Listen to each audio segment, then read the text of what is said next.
If you're using screw pockets for joinery in your shop, eventually you're going to have to put those joints together. When you do so, I really recommend you stick with screw pocket screws as opposed to trying to substitute something else in, and there are some real distinct reasons for doing so. Here on the bench, I've got some screws laid out. Some are screws you should use, some are screws you should not use. Let's talk about the screw pocket screws first and their attributes. When we look at this silver screw, this is a screw pocket screw. It's got fine threads. Down here at the bottom, it's got a thread cutting tip. So part of the deal with that is that when we put screw pockets together, you don't drill into the mating piece, you just drive the screw. So we want to make sure we're using a screw with its own thread cutter on the tip so that it can thread its way into that mating piece, especially true in hardwoods. Now on the screw next to it, we've got another screw pocket screw. The only difference is that it's a different color. Additionally, it's a coarse thread screw. It's still got that thread cutting tip at the bottom, so there'll be different occasions where we use coarse versus fine. Talk about that in a second. What I don't want you to use are screws like this. These are called bugle head screws. The problem with these is that the bottoms of these heads look just like a splitting wedge.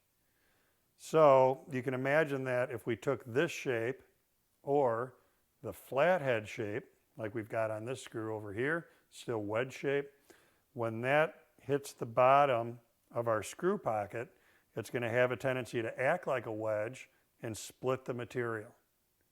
So there's a big difference between the two heads. On the screw pocket screws, we've got pan heads, and on these more conventional woodworking screws, we've got bugle or flatheads, and those have that wedge shape to them and are going to cause the splitting.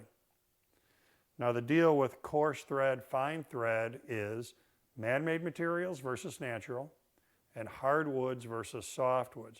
So as a general rule of thumb, what you'll want to do is stick with the fine thread screws anytime you're assembling anything in hardwood using screw pockets. So that would be oak, walnut, maple, cherry, a lot of the North American woods, a lot of the tropical woods.